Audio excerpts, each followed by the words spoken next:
Assurer la défense de la ville de Bunia, la discipline militaire, l'esprit des corps et la mise en condition des unités de la garnison du chef-lieu de l'Ituri, telles sont les missions dévolues au commandant de la 32e région militaire. L'accomplissement de cette lourde tâche nécessite que des efforts soient fournis constamment. C'est dans ce cadre que le général-major Peter Chirimwami a organisé une marche d'endurance physique ce samedi.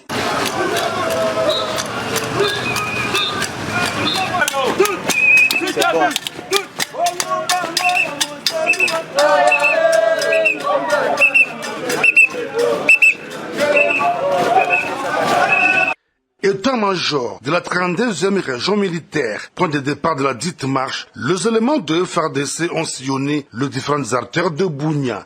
Question de rassurer la population de leur engagement et promptitude à répondre à toute éventualité, a dit le lieutenant Jules Ngongo, porte-parole de FARDC à Ituri. La marche d'endurance organisée par le commandant de la 32e région militaire, le général Chirimwami Peter, sur l'instruction du gouverneur militaire et commandant des opérations, a l'unique objectif, c'est assurer l'endurance physique, morale et ainsi l'esprit de corps qui doit nous caractériser comme une armée. C'est à ce juste titre que chaque samedi, toutes les unités de la garnison de Bunia participent à cette marche d'endurance, justement aussi pour montrer notre détermination à protéger la population, être prêt à répondre à toute éventualité d'une quelconque menace dans la ville de Bunia. Rappelons que c'est sur instruction du gouverneur militaire et commandant des opérations, le lieutenant général Boyanka Johnny, que chaque samedi, une marche d'endurance physique est organisée au chef-lieu de l'Ituri, à laquelle prennent part toutes les unités de la garnison de Bunia, une façon de créer la cohésion et le reconditionnement physique, car dit-on, un esprit sain dans un corps sain. Les gouverneurs militaires et commandants des opérations en Ituri, le lieutenant général Luboya Kanshamadjoni, entouré du commandant de la 32e région militaire, du commandant secteur opérationnel Ituri et du commandant Task Force Garde républicaine, a salué la mémoire de ces vaillants militaires tombés sur le théâtre des opérations en Ituri.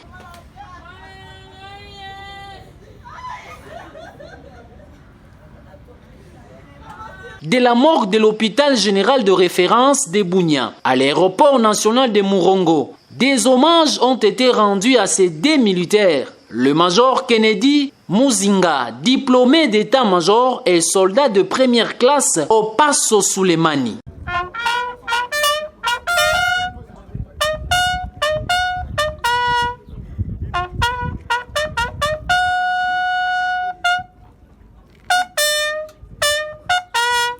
Les deux éléments de la Task Force Garde républicaine sont tombés sur le champ d'honneur, armes à main, pour la défense du territoire national, précisément à Loloa, en territoire de Mambasa contre les ADF.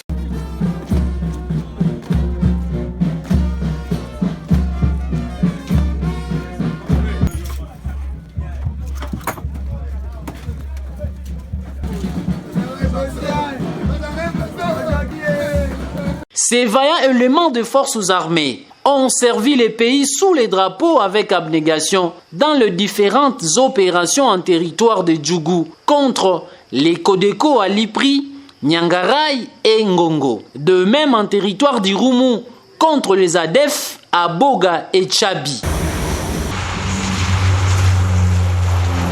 C'est ce vendredi 2 septembre que leurs corps ont été ramenés à Kinshasa, où les honneurs dignes du sacrifice et du service loyaux rendus à la nation les seront réservés. Venus de tous les coins du territoire des Djougou, de femmes réunies au sein des différentes associations ont présenté leur plaidoyer pour la paix et leur participation dans les instances des prises de décision à tous les niveaux. Ceci lors d'une cérémonie à l'esplanade du gouvernorat présidée par le vice-gouverneur, les commissaires divisionnaires Aloga Boni Benjamin, représentant le gouverneur militaire. À cette occasion, elles ont salué l'amélioration de la relation civilo-militaire observée actuellement au territoire des Djougou, permettant de combattre les forces du mal. Il s'avère indispensable que la vigilance soit redoublée, notamment en renforçant le mécanisme de surveillance et d'alerte sécuritaire entre la population et les FARDC. Nous, femmes des associations féminines, plaidons pour la réhabilitation et la sécurisation des routes des dessertes agricoles. Les associations des femmes, nous plaidons pour des échanges réguliers entre les militaires et les communautés et l'organisation des activités conviviales et de cohésion sociale entre les jeunes de toutes les communautés avec les forces de défense et sécurité. Au nom du gouverneur militaire, le vice-gouverneur de l'Ituri, qui a reçu les documents contenant le dit plaidoyer, a encouragé ces femmes à s'impliquer davantage dans la recherche de la paix. Je voudrais ici rappeler que Djougou vous appartient. Ituri vous appartient. Vous avez le devoir et l'obligation de dire non à ce qui vous divise et à dire oui à ce qui vous unit. Disons-le, en ce moment où la province de l'Ituri a amorcé l'étape décisive de sa pacification avec l'adhésion de certains groupes armés au processus de paix, le rôle de la femme en tant qu'éducatrice de la société est d'une importance capitale pour prêcher la cohabitation pacifique et la concorde en vue du retour d'une paix durable en Ituri. La province de l'Ituri dispose désormais d'un plan opérationnel de la mise en œuvre du plan d'action de sécurité des territoires. Ce plan a été validé à l'issue de 3 jours de travaux au cours d'un atelier organisé à l'intention des acteurs étatiques, acteurs de la société civile et autorités provinciales. Objectif, faire le suivi et la coordination de la gouvernance sécuritaire et judiciaire pour renforcer la cohésion sociale, a dit l'inspecteur provincial de la territoriale, Godefroy Kouanza, qui a lu les recommandations. Il était question d'identifier les actions à mener par les autorités provinciales dans le plan locaux de sécurité des territoires d'Aru, Djougou, Irumu, Mahagi et Mambasa, en vue d'éliminer les causes majeures des principaux problèmes sécuritaires, de déterminer les indicateurs et les responsables de la mise en œuvre de chaque action. Cet atelier vient en appui aux actions de l'administration, a reconnu l'administrateur du territoire de Mahagi.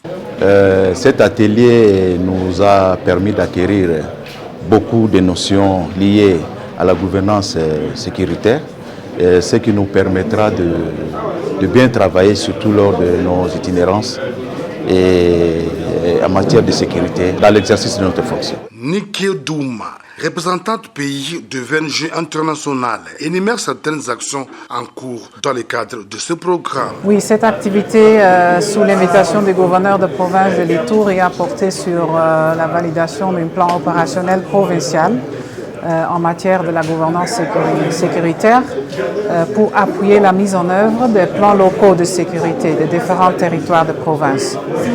Donc nous allons continuer à appuyer l'autorité territoriale ainsi que l'autorité provinciale dans leur mise en œuvre. Au nom du gouverneur de province, Maître Unega Egui, directeur de cabinet de l'autorité provinciale, estime que ces assises constituent le socle du renforcement du processus de pacification de l'Ituri. D'entrée de jeu, permettez-moi de rendre les hommages les plus déférents à son Excellence Monsieur le Président de la République, Félix Antoine Tshisekedi Tshilombo, chef de l'État, commandant suprême des forces armées et de la police nationale congolaise, artisan de la paix et de la sécurité de notre pays en général, et en particulier de notre chère province de l'Ituri, et de le remercier pour sa vision à restaurer l'autorité de l'État, la sécurité et de rétablir la cohésion sociale en Ituri. Financé par le Royaume de Pays-Bas, cet atelier a été organisé par le gouvernement provincial de l'Ituri sous la facilitation